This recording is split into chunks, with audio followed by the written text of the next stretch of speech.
Umur saya 77 sekarang. Sebulan lagi 78. Alhamdulillah, saya ada penyakit. Memang tak ada orang yang banyak kena penyakit.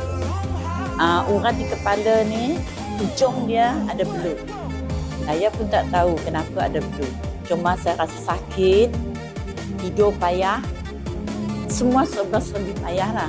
Jadi apabila saya pergi doktor kata masuk MRI. Saya tengok dia memang ada putih. Di hujung urat ada belut. Jadi dia kata nak potong, nak bedah. Jadi saya tanya nak bedah dekat mana? Dia kata bedah kepala ke? Tak. Cucuk dekat paha ni. Cucuk, bukan bedah. Dia cucuk katanya, kemudian sampai dekat belut dia ikat. Jadi jangan meletup. Kalau meletup, saya kolek. Lepas tu, jadi saya pun bingung. Macam mana ni? Kalau nak bedah sini, bahaya ke tak? Saya tanya dengan anak menantu apa, dia kata, janganlah mak. Bahaya. Memang bahaya. Habis, lepas tu, saya makanlah yang produk yang dulu. Saya tak makan. Saya terfikir anak cakap, mak, apa kau dengan Sharifah katanya? Cuba tanya, nak makan lagi banyak-banyak lah. Mungkin sihat ke apa. Saya call dia.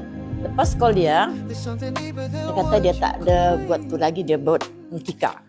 Habis saya kata dengan dia, saya nak lah. Dia datang. Tak ada kirim, tak ada apa, dia sudah datang. Sudah datang, dia jelaslah dengan saya. Ini daripada silver plus, gold. Jadi saya tak ada banyak cerita. Saya cakap ambil gold. Saya nak makan, memang nak sehat. Memang kita rasa kita dah sakit lah. Habis ambil gold, saya makan.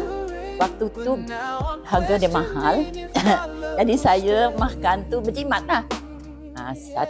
Satu sehari.